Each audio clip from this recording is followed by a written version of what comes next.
Pode começar então, né, Francisco?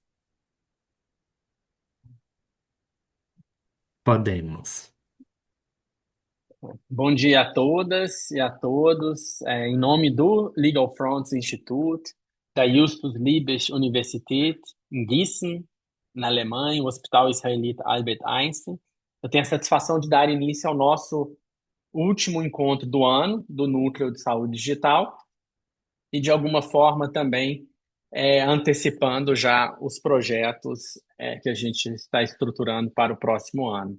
Esse espaço tem buscado consolidar um ambiente contínuo de diálogo, de pesquisa, formulação de políticas públicas e práticas institucionais com foco, especialmente na evolução da saúde digital no Brasil e na comparação com os estándares e padrões internacionais. Hoje o tema é saúde digital no Brasil e o papel do Ministério da Saúde, que é central para a gente entender os rumos da transformação digital no setor, seus desafios regulatórios, institucionais e tecnológicos.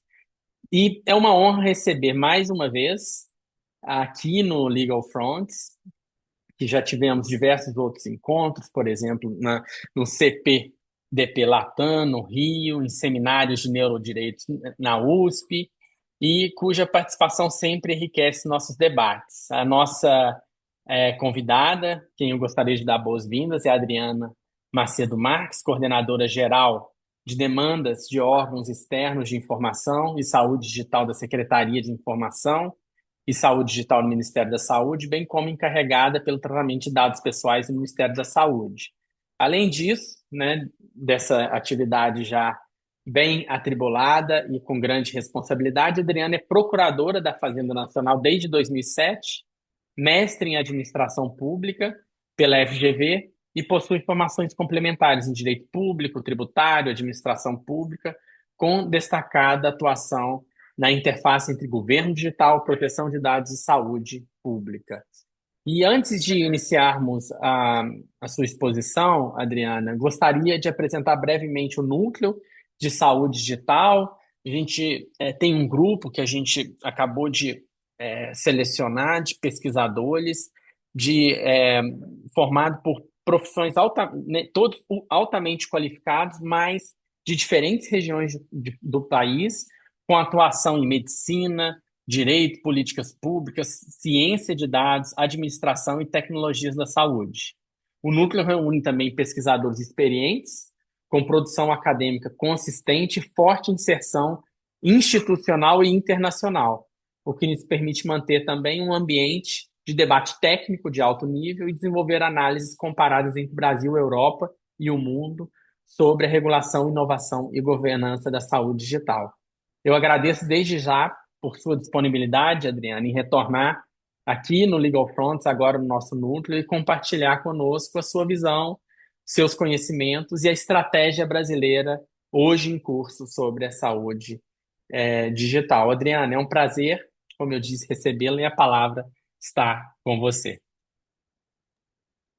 Obrigada, Ricardo, pela apresentação. Obrigada mais uma vez pelo convite. Francisco também, grandes parceiros aqui da saúde digital, proteção de dados, IA e tantas outras pautas que a gente já tem trabalhado juntos, né? É, queria dar aqui bom dia também a todos que aqui do grupo. Já vejo algumas carinhas aqui conhecidas. Estou vendo aqui agora, tô dando uma olhada aqui nas pessoas. Mas hoje aqui, né, eu queria dar assim um panorama, um pouquinho a Stephanie aqui, dá um coraçãozinho também para você, amiga. Assim, um panorama da saúde digital, acho que a ideia era um pouco essa, né? Acho que num grupo de estudos como esse, tão qualificado, como falou aqui o Ricardo, então multidisciplinar também, né? Eu queria também fazer um panorama um pouco multidisciplinar. Como o Ricardo falou, eu sou advogada pública, tá? Eu sou procuradora da Fazenda Nacional, mas, né, da AGU, mas eu estou cedida para o Ministério da Saúde para fazer um trabalho justamente de regulação na saúde digital e também nas questões de proteção de dados e IA. Então, eu tenho trabalhado muito nessa pauta de regulação numa área fim. Então, não estou trabalhando há 3 anos, né? Eu estou lotada na Secretaria de Informação e Saúde Digital para lidar um pouco com essas questões, além de outras coisas, né? Porque lá acaba que a gente faz tudo e meu cargo mesmo, oficial, é de demandas de órgãos externos, que é auditorias. Então, eu pego todas as auditorias TCU e CGU referentes à saúde digital e tecnologia. Mas acabou que lá dentro teve esse elemento de surpresa, virei encarregada de dados e aí peguei muita demanda que vocês imaginam aí, tratar dados sensíveis, né, de saúde, no SUS como um todo, porque embora eu seja encarregada de dados do Ministério da Saúde, acaba que a gente tem que fazer muito um trabalho de orientação e capacitação no âmbito de todo o Sistema Único de Saúde, porque o Ministério da Saúde acaba coordenando, né, todas essas ações. Então, nosso trabalho vai aumentando, não um pouquinho, não, é bastante, vai tomando uma dimensão grande, mas também é muito gratificante de ver, né, o resultado das coisas quando a gente vai vendo, porque o Brasil tem esse tamanho assim continental, né? Então, o impacto de qualquer ação que a gente faz, ele é bem significativo. Quanto tempo eu tenho, Francisco? Só para eu me controlar, tá? Porque eu estou fazendo uma apresentação bem grande, mas eu não vou falar tudo, não. Perfeito, Adriana. Nós pensamos de 30 a 40 minutos, seguido de um bate-papo, se você tiver tempo. Joia. Então, tá, então vamos adiante. Vou compartilhar uma tela, pode ser? Pode. Acho que você já está autorizada.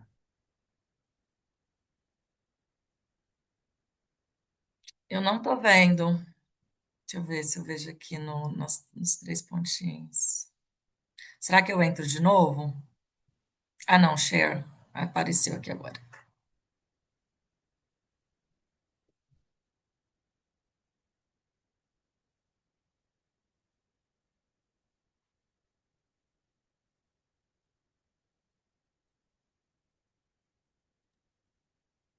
Perfeito, já apareceu aqui pra gente. Só precisa compartilhar agora em tela cheia.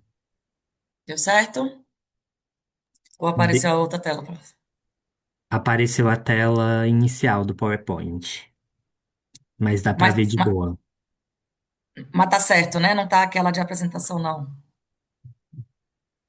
Tá certo? E tá certo. Porém, se você conseguir compartilhar ela completa, tela cheia, fica melhor. Não. Para mim tá cheio. Para vocês não tá, não? Não, mas funciona da forma que você está apresentando. Não, vamos fazer de novo. Vê aí, você vai.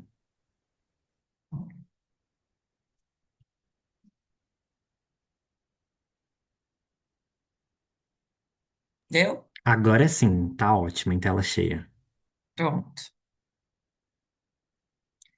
Então, gente, vou, vou começar aqui falando só um pouquinho do SUS, né? Para a gente se situar onde a gente está, né? O Sistema Único de Saúde, ele, o nosso Sistema Único de Saúde, né? Ele é um dos maiores do mundo. Na verdade, nenhum país com mais de 100 milhões de habitantes oferece um sistema único de saúde completamente gratuito, como o Brasil oferece. Então, a gente tem 2,8 bilhões de serviços ao ano e pelo menos 150 milhões de pessoas, o que corresponde a mais de 70% da população brasileira, que usa exclusivamente o SUS, os serviços do SUS. Todos nós usamos, né? Nós temos mais de 200 milhões de habitantes e a gente usa SAMU, né? Toma vacinas. Muitas vezes as pessoas falam, mas eu não uso o SUS. Em alguma medida, todo mundo já usou, né? Quando a gente nasce, a gente já faz aqueles testes iniciais ali, a maioria oferecidos, né? Gratuitamente pelo SUS. Então, é, é uma dimensão enorme, né? É um sistema, a gente fala sistema único, gratuito, universal. A gente atende não só brasileiros, né? Mas estrangeiros. Quem for no SUS, né? É atendido. Pode ter CPF, não ter CPF. A gente tem uma iniciativa grande né, de colocar o CPF como número único nos sistemas, mas a verdade é que a gente nunca pode abandonar um número que a gente fala, né, do cartão do SUS, justamente por esse caráter universal. Porque quem chega lá, né, sem identificação, paciente desacordado, moradores de rua, enfim, pessoas não identificadas ou estrangeiros que não têm CPF, eles podem ser atendidos, o que dá uma dimensão muito grande. E aí, nessa questão da saúde digital, né, e aí, né, eu falo assim que eu não gosto muito desses negócios de trazer estrutura de órgão, que é muito chato, mas como a gente está num grupo de saúde digital, era importante eu dizer que foi criada uma Secretaria de Informação e Saúde Digital no âmbito do Ministério da Saúde, justamente ela é uma secretaria nova, ela tem 3 anos só, ela foi criada no novo governo, mas é que foi pensado já na época do governo de transição, né, da equipe de transição, que já era, né, que pensou-se que já era o momento de você criar uma secretaria dentro do Ministério da Saúde dedicada justamente a estudar essas questões da saúde digital e aplicações de tecnologia em saúde e também a governança de dados em saúde. Então, a gente vê um crescimento exponencial de dados, né, no mundo e e como que a gente faz a governança desses dados? Como a gente pode trabalhar dados de forma estratégica, né? E de a partir dos dados a gente conseguir trabalhar pesquisa, ciência, evidências em políticas públicas, né? Então, não é a coleta do dado ou o uso do dado pelo uso, né? Mas com um fim estratégico, algo que esteja ligado ao planejamento estratégico do próprio órgão. Então, e também com segurança, com ética, com responsabilidade. Então, a secretaria ela veio muito nesse intuito de pensar a governança das informações em saúde e também pensar de forma estratégica a saúde digital e como a gente poderia fazer a transformação digital do Sistema Único de Saúde. Então, essa é a missão da secretaria. E aí, para isso, ela conta com 3 departamentos, que é um departamento de saúde digital, especificamente de inovação, e temos agora também um laboratório de inovação e saúde digital, que é o Lab Inova SUS Digital. Fiz um evento bem grande anteontem, no dia 9. A gente reuniu aqui muitas empresas, terceiro setor, academia, do ecossistema de saúde digital, justamente para ter essa conversa mais ampliada de como pode haver essa parceria entre todos esses atores para os desafios do Sistema Único de Saúde, em termos de saúde digital, né?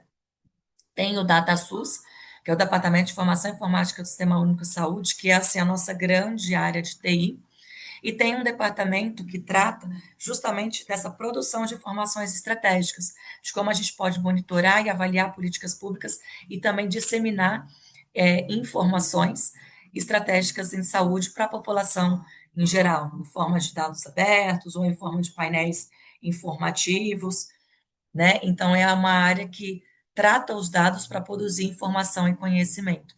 Então, são os grandes 3 departamentos que se unem aqui nessa secretaria para dar conta de toda essa questão, né, do uso de portfólio de tecnologias em saúde, com o objetivo principalmente de fazer a transformação digital do SUS. E para isso, né, além da criação da secretaria, então se criou uma estrutura dedicada a isso, mas também a gente tem que ter as políticas que acompanham. Então, já existia uma política, uma estratégia de saúde digital, que vocês devem ter conhecimento, uma política de informação e informática em saúde, que é a PENIS, mas a gente está fazendo uma revisitação desses normativos, todos. Para quê? Para ter justamente uma política mais robusta de informação e saúde digital para dar conta, de fato, de todas essas questões que são colocadas nesse momento. E a partir da criação da secretaria e a partir das iniciativas que a secretaria já está adotando, tá? Então, muito provavelmente esses documentos, eles vão ser revogados, assim, eu acredito que até o ano passado, o ano que vem, ano passado, o ano que vem, porque muitas questões já se transformaram desde então. Então, a gente já tem, por exemplo, IA generativa, né?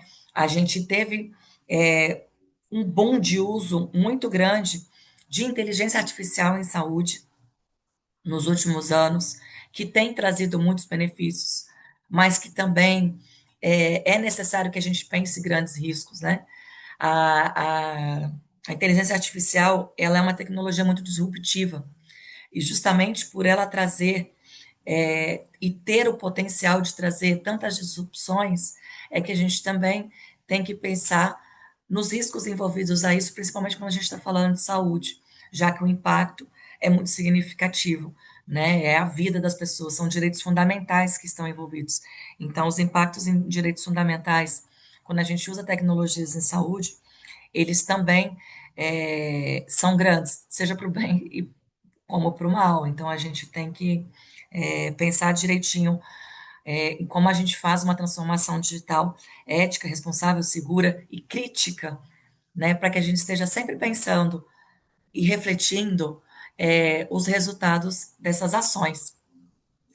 E aí, uma primeira iniciativa que teve a partir da estruturação dessa secretaria no Ministério foi o lançamento do programa SUS Digital, pela portaria 3232 do Ministério da Saúde, aqui, ó, de 2024. Então, o ano de 23 foi um ano bem de estruturação e de pensar em como seria feita essa transformação digital.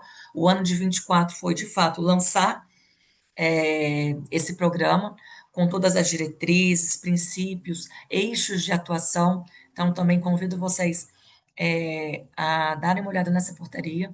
Bem simples ela, mas bastante completa também, em termos do que se pensou para se fazer essa transformação digital. E a ideia é, de fato, ampliar o acesso da população a ações e serviços de saúde, né, com vistas à integralidade e à resolubilidade, que são os princípios do SUS. A gente pensar na continuidade do cuidado, mas também na equidade, para que todas as pessoas consigam os benefícios dessa transformação digital, que não seja uma transformação digital de poucos, né, mas que entregue serviços de qualidades de forma universal e equitativa. Muitas, né, o pessoal às vezes pensa assim, nossa, mas da saúde digital, aí vai oferecer, né? E aqui a gente pensa saúde digital de forma bem ampla, tá, gente? Telesaúde, né? Serviços de teleconsultoria, de teleconsulta, de telediagnóstico, telemonitoramento, tem teleeducação também tá dentro da telesaúde como um todo. Mas a gente pensa também em softwares, em dispositivos médicos, em cirurgia robótica, né? É um campo em neurotecnologias, é um campo de atuação muito grande, esse da saúde digital, que tem aí um enorme potencial para oferecer qualidade em saúde, mas que também muitos desafios regulatórios, né? A gente vê que pouco ainda da regulação tem sido feita no país e no mundo, tá? A OPAS, né, a OMS, é um grande parceiro aqui da CEDIG, e existe uma expectativa muito grande, inclusive, em cima do Ministério da Saúde, em cima do nosso país, que, né, o pessoal às vezes pergunta muito, vamos fazer aqui um direito comparado, vocês mesmos estão fazendo esses estudos, mas é verdade é que na América Latina, a OPAS, principalmente, ela tem grande expectativa que nós, Brasil, seja a referência de saúde digital para a América Latina e para o mundo. Então, foi criada essa expectativa em cima da gente justamente porque as iniciativas brasileiras elas estão bastante avançadas. Quando a gente fala comparativamente com outros países, inclusive na própria União Europeia, Estados Unidos, né, países aí já bem mais desenvolvidos que o nosso. No âmbito desse programa SUS Digital, o que, que foi feito?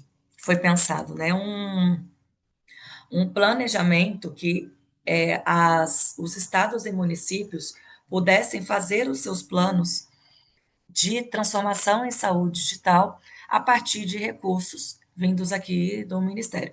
Então, foi feito um critério de distribuição, eu não vou falar sobre ele, nem entendo muito essas fórmulas aqui, mas tem uma nota técnica que é pública, tem esse QR Code aí para vocês terem acesso, mas para que fosse feita uma distribuição de recursos justamente para as áreas de maior vulnerabilidade, porque se a gente fosse fazer uma distribuição por população, iriam ser beneficiados justamente os municípios e macro-regiões de saúde que já têm as maiores capacidades, né?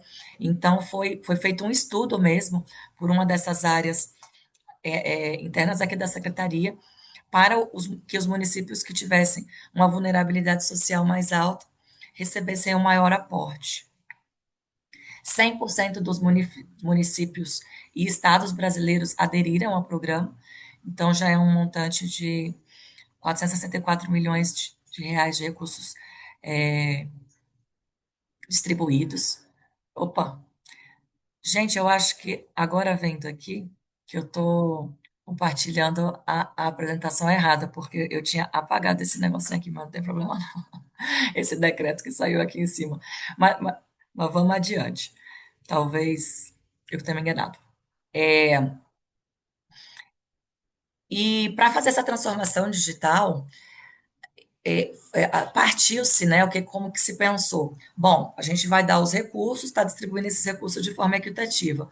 Porém, é, a gente não pode fazer um plano do nada, né? Então, pensou sim em fazer um diagnóstico situacional. Então, vamos fazer um diagnóstico da rede de atenção à saúde, para que a partir dela possam ser feitos esses planos de ação e transformação digital. Então, todas as macro-regiões de saúde fizeram os seus diagnósticos. Aqui só um gráficozinho, né, de como estavam as filas por especialidades, quais eram as necessidades específicas que foram diagnosticadas a partir é, das informações trazidas pelos profissionais, né? E também foi medido um índice nacional de maturidade em saúde digital, que para vocês que estão estudando aí a saúde digital é bem importante ter esse conhecimento, porque é um índice que não existe, né? Não existia no país, e foi um índice elaborado por muitas instituições em conjunto e com uma metodologia. Então, o NIC-BR participou, diversas universidades federais, Fiocruz. Então, foram vários especialistas que se juntaram para pensar quais são os questionamentos e os eixos que a gente tinha que abordar para medir um índice de saúde digital, que medisse, né, a maturidade das regiões em saúde digital, para justamente que a gente fizesse uma política baseada em evidências. Então, não é, como eu disse, não é uma transformação digital ou um plano baseado no nada, mas baseado no que a gente trouxe de um diagnóstico e no que a gente mediu a partir de um índice, que viu diversas dimensões e domínios em saúde digital, como, por exemplo, gestão e governança, formação e desenvolvimento profissional, que a gente sabe que a formação tem que seguir junto, né, da introdução de novas tecnologias, de sistemas e plataformas de interoperabilidade, como estão serviços de telesaúde, serviços digitais, infraestrutura, porque foi pensando não só em infra e segurança da informação, mas também como estão desenvolvidos os processos e distribuídas as pessoas dedicadas a essa temática, e como que se dá o monitoramento, avaliação e disseminação de informações estratégicas. Então, essas foram as dimensões. 100% das UEPs e 98% dos municípios responderam ao índice. A ideia não era fazer um ranking, mas ter realmente um diagnóstico desse estágio de maturidade dos municípios brasileiros. Então, dividiu-se em avançada, em evolução e emergente. Esse foi os resultados. As regiões apresentaram resultados similares. Se a gente for ver no total dos municípios respondentes, mas alguns pontos que emergiram desse estágio, né, aqui está dividido por região e por domínio, né, como está a maturidade por domínio, mas um destaque que houve foi a da questão da telesaúde na região norte, porque eles tiveram um índice muito alto, né, e aí a gente perguntou, ai, né, que teve aqui que os índices na região norte apresentaram estágios até em evolução e avançados, em alguns domínios, principalmente o da telesaúde. Mas é porque justamente as iniciativas de telesaúde, elas se iniciaram e tiveram prioridade na região norte, justamente por ser a região onde tem as comunidades isoladas, né, comunidades quilombolas e indígenas, e é onde a telesaúde ela é mais necessária. E aí, justamente por isso também, lá deu um índice maior. Houve também um destaque para plataformas e sistemas de interoperabilidade, e que a gente acredita que teve muito a ver também com a política de expansão da secretaria, no sentido de avançar com a Rede Nacional de Dados em Saúde, promovendo, então, a interoperabilidade em estados e municípios, tá? Existe um painel de monitoramento desse programa, que é público, então, que tem aqui, né, está aparecendo aqui, como que está a evolução desse programa no país, pode ser consultado por vocês. É, a gente também avaliou a terceira e última etapa, então, foi justamente os estados e municípios entregarem os planos de ação e transformação digital. E aí foi feita uma avaliação desses planos, porque a partir deles, a gente avaliou se eles estavam coerentes com o índice e com o diagnóstico. Então, também a gente não podia receber plano de ação e transformação digital e não fazer essa verificação da coerência, né, do plano com o diagnóstico que foi realizado. Então, também esse estudo da coerência, ele foi, ele foi feito e a maioria deu coerência alta, tá? 57%. Outras boa e outras a gente verificou que precisava de uma melhoriazinha. Aí, entrando num outro assunto, né, saindo um pouco aqui dessa pauta do programa, mas está tudo interligado, tá, gente? Mas como a gente trata governança e dados em saúde, então, né, o objetivo, obviamente, é transformar esses dados, né, que são os registros ali, em informação e conhecimento. Então, a ideia é trabalhar dados de forma estratégica, e para isso, esse departamento que, né, que eu tinha citado, com o departamento de avaliação, monitoramento, disseminação de informações e estratégicas em saúde, trabalha com três frentes de finalidades: dados e indicadores para as políticas públicas de saúde, e aí, para isso, conta com essas três iniciativas principais, que é a RIPSA, a SAGE, Tabu e Tabunet, que eu vou falar um pouquinho sobre cada um. Dados abertos, então, com uma política de dados abertos, e aqui são os dados brutos, né? E dados geoespaciais também, com uma infraestrutura nacional de dados espaciais. Como que isso é feito na prática? Primeiro, a SAGE, que é essa Sala de Apoio à Gestão Estratégica, é para indicadores em saúde, tá? Até 2016 ela tinha 462 indicadores estratégicos, mas ela foi descontinuada. E aí, em 23, com a criação da secretaria, a SAGE foi retomada para que voltassem a ser restabelecidos esse fluxo de dados e indicadores de políticas em saúde, principalmente com a utilização de tecnologias. E aí ela foi retomada, ela está disponível em sage.saude.gov.br, né? Hoje ela tem diversos painéis para monitoramento de políticas, então aqui são 26 painéis, como vocês podem ver. Então, painel que fala do PAC, do Programa SUS Digital, de como está a RN10, que é a Rede Nacional de Dados em Saúde, farmácia popular, saúde bucal, mais médicos, agora tem especialistas, que é o principal programa do governo federal atualmente, campanhas de vacinação e etc.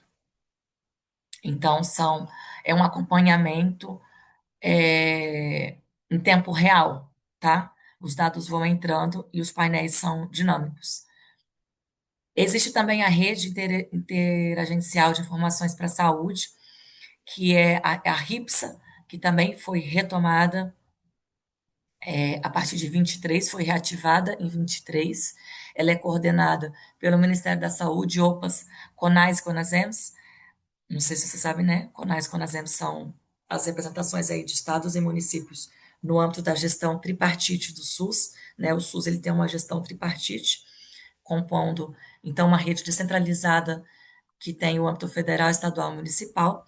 A RIPSA, então, conta atualmente com 450 pesquisadores e profissionais que tratam indicadores de saúde, tá? Então, além dos painéis que a gente tem e monitoramento das políticas, tem também os indicadores da RIPSA, que são 184 indicadores.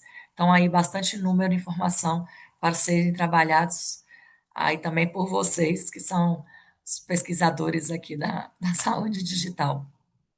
As instituições que compõem a RIPSA, muitas universidades, as agências reguladoras, a AGSUS, muitas associações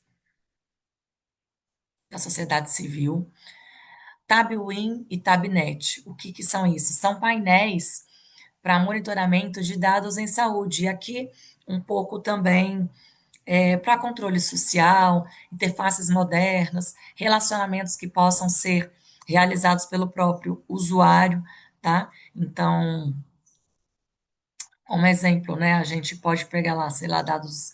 Ah, eu quero saber quantas pessoas tomaram vacina de sarampo no estado do Mato Grosso do Sul no mês de setembro de 2025. Então, você consegue fazer todas essas análises a partir dos painéis. Você dá os parâmetros e o painel mostra o resultado para você.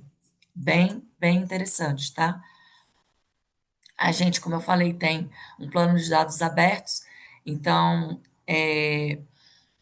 no início de 23, antes da criação da secretaria, tinham 23 conjuntos de dados, né, com a organização do departamento. Passou-se a 40, hoje tem mais de 80, aqui está 73, mas já tem mais de 80.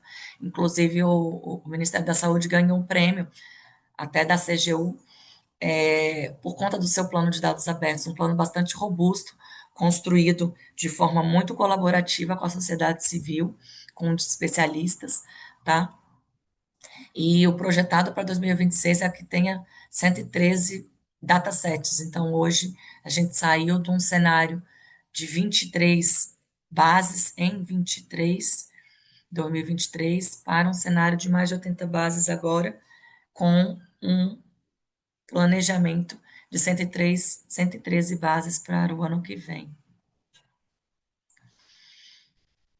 Aqui também tem o Localiza SUS, outro painel de monitoramento de dados. Então, eu até falei o contrário, gente, é que os painéis interativos é mais o Localiza SUS. Tab e Internet são APIs, tá? Então, é para consumo de dados na forma de APIs também. E a infraestrutura de dados espaciais, que também reúne georreferenciamento, né, de maneira integrada e interoperável, porque quando a gente fala de saúde, né, a gente também tem que ter atenção às mudanças climáticas, queimadas, enchentes, enfim, vários fenômenos também aí da natureza e geoespaciais que interferem nas políticas de saúde, por isso essa dimensão de dados espaciais é também muito importante. Então, aqui é um quadro de como que se dá essa infraestrutura de dados espaciais no âmbito do Ministério da Saúde, tá? Então, tem esse monitoramento também geoespacial, até porque né, é interessante a gente verificar quando a gente fala, por exemplo, né, de comunidades também quilombolas, a gente consegue localizá-las aqui geoespacialmente para saber também como que está a situação junto com outros dados espaciais que são importantes também para esses diagnósticos e monitoramento de saúde, tá? Bom, olha, se vocês tiverem alguma dúvida, não sei, Francisco, se você prefere fazer ao longo ou ao final, mas estou também à disposição para intervenções, tá? Perfeito, Adriano, tá ótimo. Eu acho que a gente pode abrir ao final. Tá. Eu acho que muita gente está interessada nesse tema que você vai falar agora.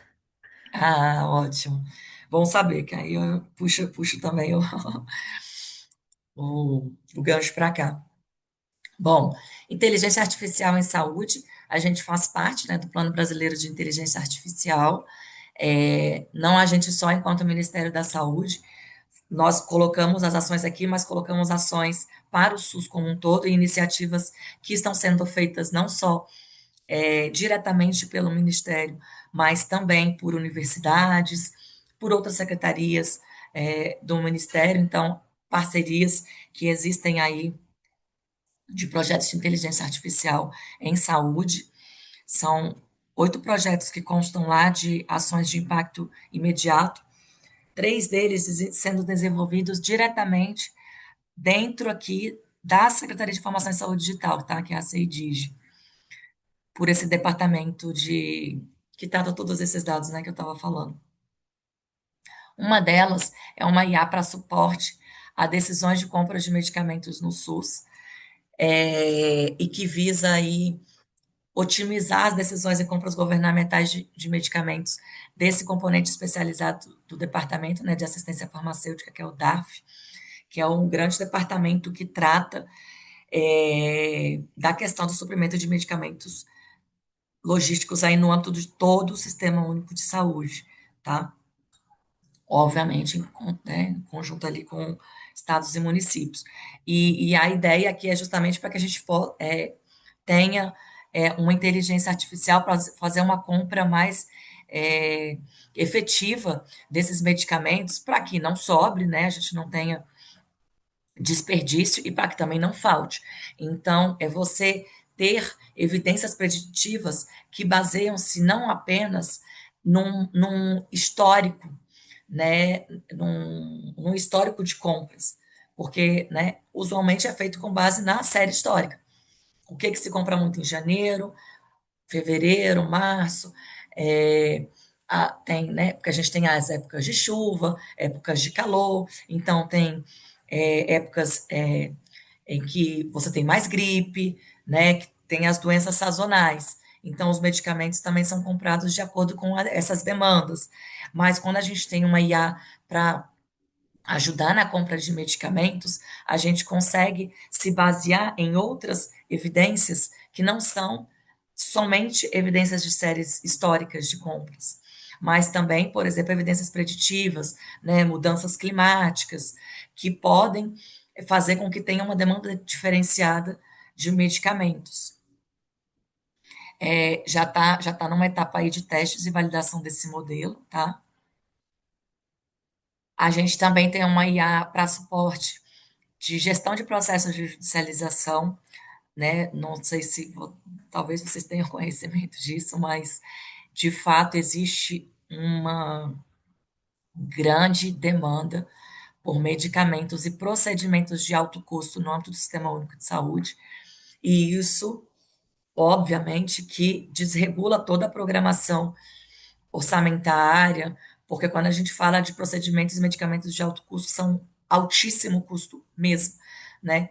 E às vezes você tem várias entradas, a pessoa pede no administrativo, pede judicialmente, entra com mais de uma ação judicial, às vezes já conseguiu o medicamento no âmbito da saúde suplementar, mas está pedindo também pelo SUS.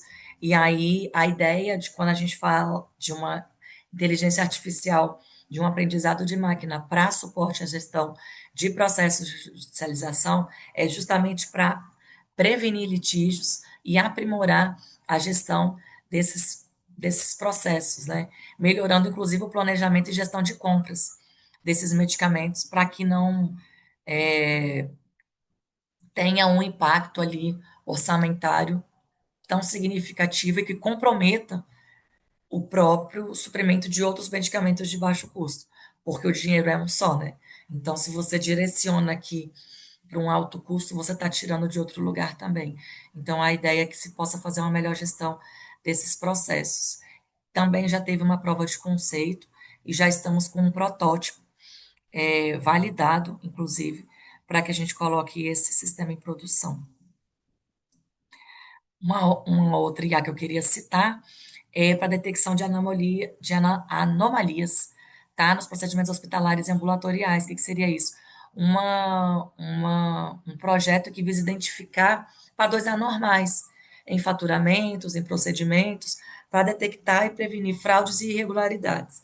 Então, exemplo, né? A gente teve um exemplo no Maranhão, por exemplo, que o SUS pagou extração de dentes para uma população que era maior do que a população do município que foi pago.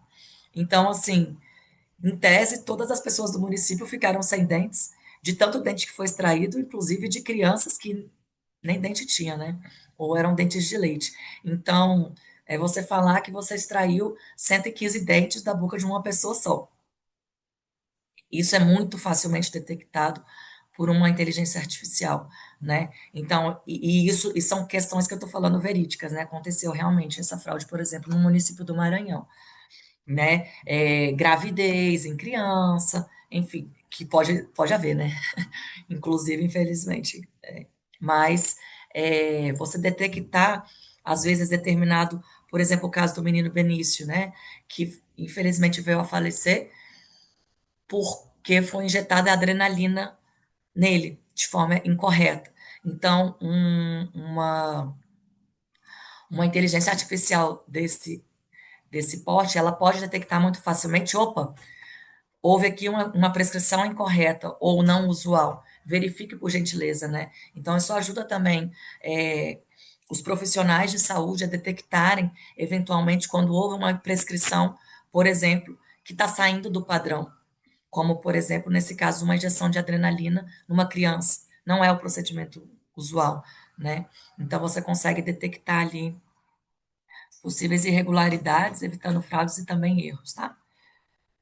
Essa parte de inteligência artificial, se vocês tiverem mais alguma. A gente participa, vou voltar só para. Esses são projetos, mas só para dizer também que a gente participa muito ativamente, né, de discussão dentro do PL 2338, que tramita, né, de inteligência artificial no país. Então, embora ele tenha ali a IA em saúde como alto risco, e também a questão do risco excessivo, que é quando você proíbe, né, o desenvolvimento de modelos algorítmicos, quando, por exemplo, eles podem ser prejudiciais à saúde, a gente tem acompanhado isso de forma muito atenta, mas não só nesses dispositivos do projeto de lei que tratam de saúde, mas nele como um todo, tá? Em como que ele, como um todo, pode nos auxiliar na regulação e na melhoria do ambiente regulatório que favorece não só, né, os setores como um todo, mas principalmente esse setor, por ter um marco, né, e que a gente possa sair e ter ali todos os princípios e o que pode ser feito, não ser feito nesse âmbito, e como o sistema de inteligência artificial está sendo pensado em termos, inclusive, de governo, tá? Então, a gente tem um acompanhamento ali na Casa Civil, junto com os demais ministérios, muito forte desse PL, fizemos, inclusive, uma proposta de governo que foi entregue ao relator, Agnaldo Silva Ribeiro, na Câmara dos Deputados. O projeto hoje ele está tramitando na Câmara, né? Ele já passou por uma fase no Senado, agora está na Câmara. E a gente fez uma proposta, até porque a parte que cria, né, esse sistema de inteligência artificial, ela é inconstitucional, né? Por vício de iniciativa, né? O projeto não pode trazer isso. E aí a gente fez uma proposta apartada para que, junto com o projeto, saia também uma proposta vinda de iniciativa do presidente da República, então, sanando esse vício que existe no projeto.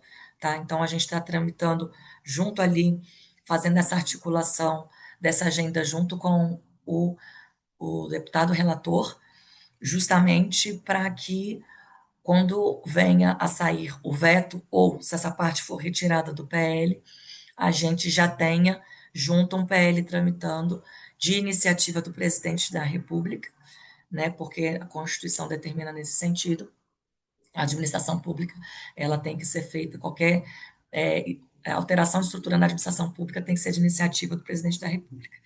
Então, a gente está fazendo essa tramitação paralela, tá? Só para que vocês tenham também essa informação aí em primeira mão. E a gente participa de diversos grupos internacionais também que estudam inteligência artificial em saúde, tá? Então, tem o Digital Health Partnership, que é o GDHP, que tem, que é um grupo composto de diversos ministérios da saúde em todo o mundo. A gente participa muito ativamente desse grupo. Aí é de saúde digital como um todo, mas tem um grupo de especialistas também da OCDE, do qual o Brasil faz parte.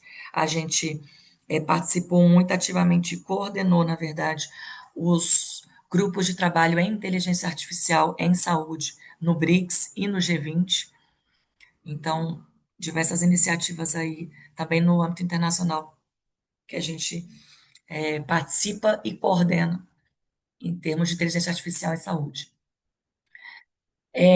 Falando um pouquinho da Rede Nacional de Dados em Saúde, aí eu cito desde já aqui o decreto 12.560, que quem não tomou conhecimento ainda, sugiro que vá atrás, porque ele instituiu formalmente a Rede Nacional de Dados em Saúde, que existe desde 2020, mas como a plataforma nacional de interoperabilidade do nosso país. Então, a gente sai de um processo fragmentado, né, com potencial de duplicação de dados, de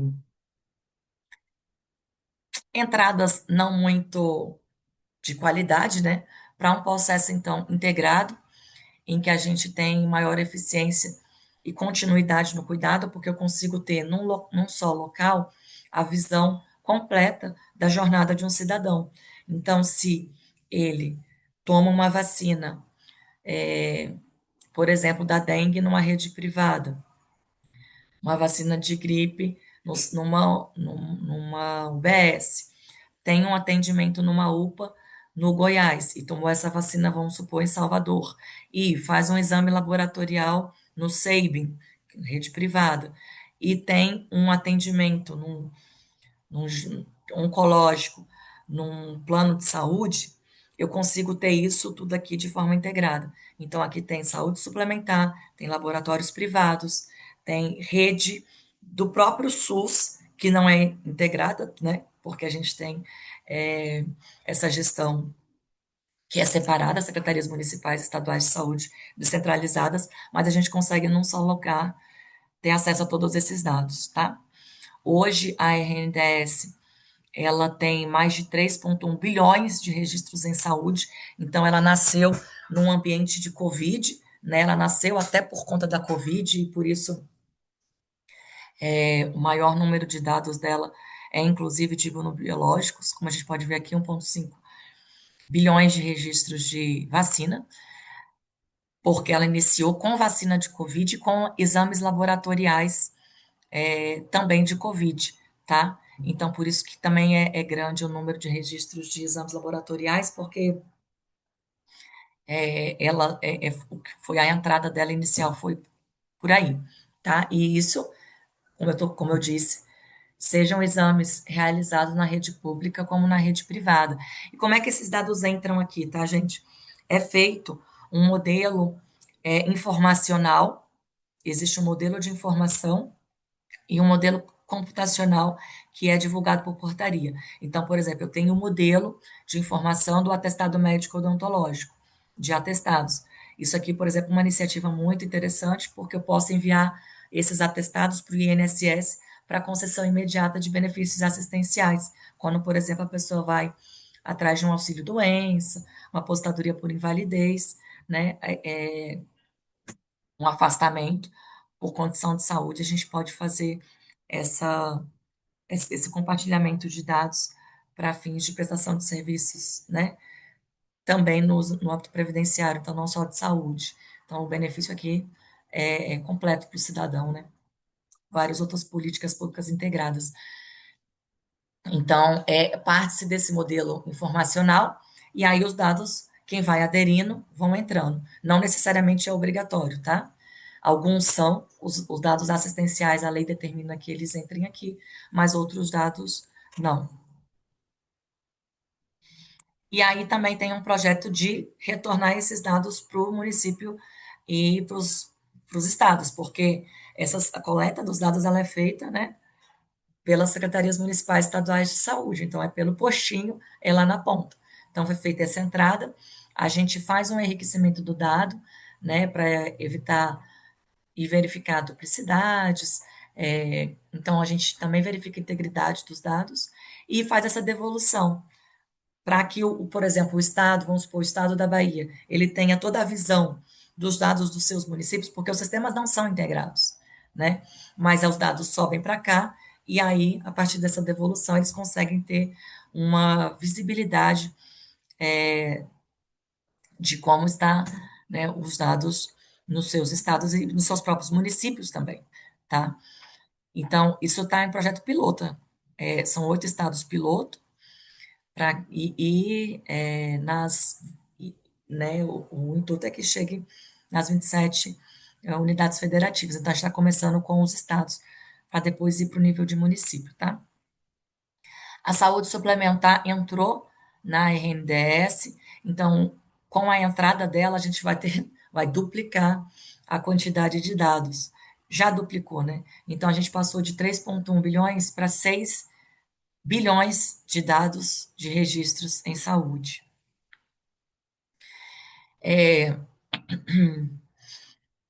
Aqui é um pouco também de como a RNDS, né, e a telesaúde está integrada também nas políticas públicas e principalmente aqui no programa Agora Tem, né, que é o principal programa, como eu disse, aqui do governo federal no momento, que é para aumentar o acesso a médicos especialistas. Então, a RNDS também está favorecendo o programa na medida em que, a partir desses modelos que têm sido desenvolvidos, a gente consegue saber como está a fila, as filas, né, e trabalhar, então, o tempo de redução de filas, gerenciar melhor a distribuição dos especialistas pelo Brasil e etc. Aí, além da RNDS, a gente tem os painéis, as plataformas de disseminação de dados, né? Para o cidadão, para o profissional e para o gestor. Então, o meu SUS Digital é a plataforma aqui do cidadão, né? É um dos apps mais baixados nas lojas App Store e, né, as lojas de aplicativos, tá? Aí você vai ter lá seus dados de vacinação, exames, atendimento na rede pública, enfim, é uma ferramenta de empoderamento até ali do cidadão. Hoje a gente tem a caderneta da criança, vai ter a caderneta do adolescente, ali também, pelo meu SUS digital, as pessoas conseguem ter acesso a algumas políticas públicas, por exemplo, as meninas, a partir dos 13 anos, conseguem pegar o certificado para ter acesso a absorvente no programa de dignidade menstrual, na farmácia, absorventes gratuitos, né? Então, também por esse aplicativo, ela consegue ver se ela tem direito e já tirar aqui o seu documento para poder tirar o absorvente na farmácia. Então, assim, então, o Farmácia Popular está integrado aqui também, etc. Baixem aí, viu, gente? Caderneta de vacinação, que todo mundo certamente já foi o primeiro, né? A utilizar, mas hoje já tem diversas outras políticas integradas ali, tá bom? Notificações, então a gente, no programa agora tem especialistas, as pessoas quando fazem agendamento com especialista, ela recebe notificação, ó, seu agendamento, né, seu atendimento foi agendado. Um dia antes da consulta, ela recebe um lembrete. Lembre-se que amanhã você tem consulta. Vá no seu app para ver o local e qual é a consulta, né, e a localidade. E isso tem reduzido já bastante o absenteísmo na rede pública, que é muito grande, tá? Então as pessoas já demoram para agendar e quando agenda, muitas vezes esquecem também. Ou também, né, acaba indo para outra rede, ou enfim. Mas são milhões de mensagens que estão sendo já enviadas também para ter esses lembretes. O SUS Digital Profissional, que é um prontuário eletrônico unificado, e aí, né, uma plataforma em que os profissionais de saúde conseguem acessar o histórico clínico dos pacientes e exames a partir dos dados da RNDS, então você consegue ter uma visibilidade da jornada do paciente, independentemente de onde ele tenha sido atendido, onde ele tenha sido feito os exames. Então, facilitando aí, né, que se replique todo lugar que você vai, você replica os exames de novo, né, faz tudo de novo. E não fica naquele prontuário falado, né? Que as pessoas chegam no médico e ele fala: e aí, qual o medicamento que você toma? Qual a cirurgia que você já fez? Então, aqui, a partir do certificado GovBR, o profissional de saúde tem acesso num contexto de atendimento, tá? Só pode ser num contexto de atendimento, ao prontuário unificado das pessoas. Que é só um exemplo de uma jornada, né? De como ele pode ter um atendimento em diversas localidades, num só lugar, ter essa visibilidade. Por fim, esse SUS Digital Gestor, que é esse projeto, né, da federalização, que é para devolver os dados de gestão aí para as secretarias municipais estaduais de saúde. O decreto aqui que eu falei, 12.560, que estabelece as diretrizes de como esses dados vão ser compartilhados, como é que essa responsabilidade e governança de dados em saúde, fortalecendo aqui, então, a soberania digital e a segurança da informação, a gente está fazendo, avançando para uma nuvem soberana. Então, a gente tem hoje 3 grandes data centers, dois no Rio de Janeiro, um em Brasília, e tem trabalho em nuvem também, mas a ideia é que seja tudo transferido para uma nuvem que está sendo construída com o Serpa Data Prévia, uma nuvem soberana, 100% nacional. Aqui só algum, eu queria, para não pra falar um pouquinho só da telesaúde, mostrar um videozinho para vocês, para não ter que ficar falando o que é a telesaúde aqui, mas de como essa, né, tem sido pensada, na verdade, implantada a telesaúde no país, que é uma das principais iniciativas em saúde digital, tá? Os serviços têm aumentado muito, principalmente na região norte, que é a região mais desassistida, né? E com foco nos D6, que são os distritos indígenas, e também nas comunidades quilombolas. É possível, Francisco, a gente passar um videozinho? Ele tem 7 minutos só. E aí a gente. Já sei, vou passar ele no final, só para eu terminar algumas ações de proteção de dados, que são as minhas ações, tá, gente? Então, não posso deixar de falar também. Ah, uma outra ação também que é bem importante, gente, porque assim, não se faz saúde digital também sem literacia, né? E sem formação. Então, existe todo um programa, que é o programa Transforma SUS Digital, que é um programa justamente para formar e capacitar profissionais e especialistas, né, em saúde digital. E é um programa que vai desde cursos técnicos e especializados para graduação, pós-graduação e seja lato sensu ou estrito sensu, com mestrados e também doutorados profissionais em saúde digital. Então, já estão sendo ofertados, tá, cursos em todos esses níveis. Então, é um programa bastante robusto que está sendo feito em parceria com o Ministério da Educação e com a Secretaria de Educação em Saúde lá do Ministério da Saúde, para justamente que a gente possa ter essa formação avançada, né, interprofissional e cooperativa em saúde digital. Eu vou passar aqui porque são muitos slides, mas é justamente esse programa que vai ter, né, nessa educação lá, o PET Saúde, e a parcerias, tá, gente? Não é que o Ministério da Saúde. Por exemplo, o PET Saúde, que é um programa de formação para que foi ofertado aí para as academias, instituições de educação, para ofertarem cursos e disciplinas em saúde digital, que vão desde, né, como eu falei, do nível básico, cursos técnicos, até mestrado e doutorado. Eu vou passar, porque tem um.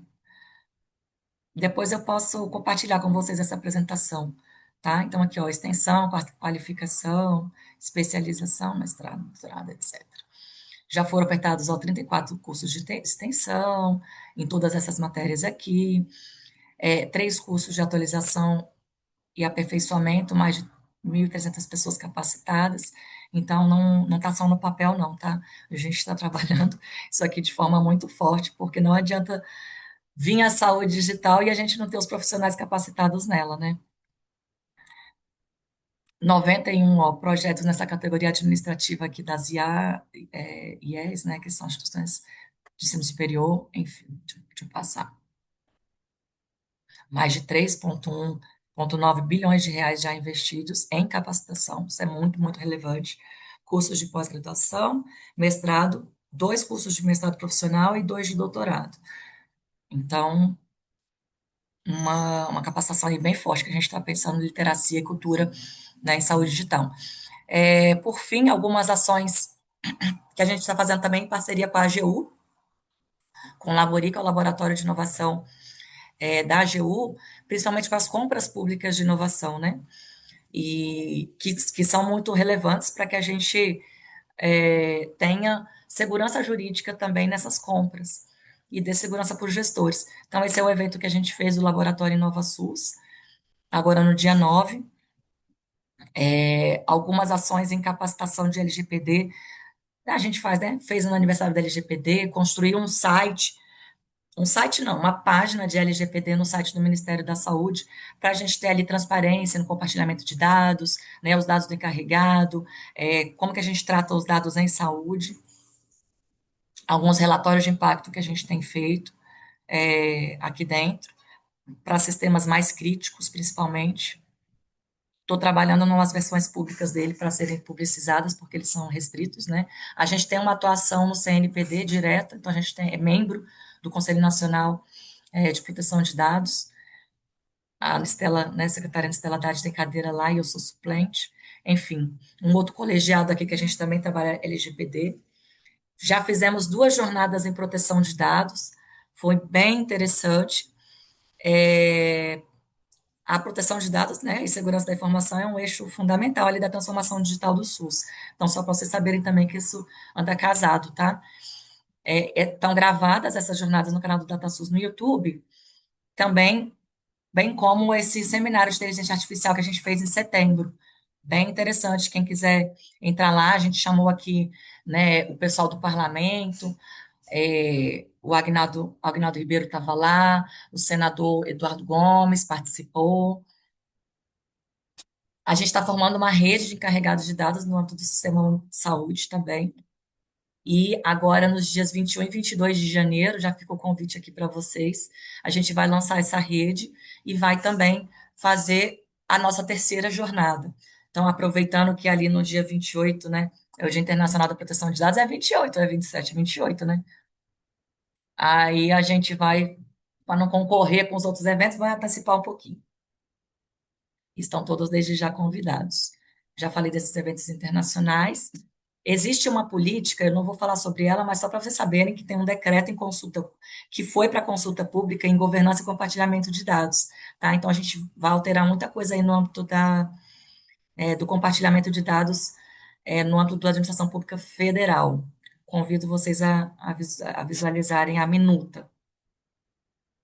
E, por fim, dizer que a gente está gestando, então, essa Política Nacional de Informação em Saúde Digital, a partir de todo esse arcabouço aqui que a gente, que eu mostrei para vocês, a gente está finalmente construindo uma política, por ter adquirido já uma maior maturidade, então a gente começou com um programa, mas agora já temos uma capacidade de fazer uma política mais robusta, mais de acordo com a realidade nacional, né, com o que a gente já observou e já teve de experiência, e aí a gente vai revogar a estratégia de saúde digital para o Brasil, por mais que ela seja até 2028, a gente vê muitos aspectos dela já superados, que a gente entende que já estão superados, tá? E por isso, muito provavelmente, esse instrumento vai ser revogado junto com a PENIS, para dar lugar a essa política nacional. Então é isso, gente. Eu fico aqui à disposição de vocês. Falei muito já, até mais do que devia, mas estou à disposição. Obrigada.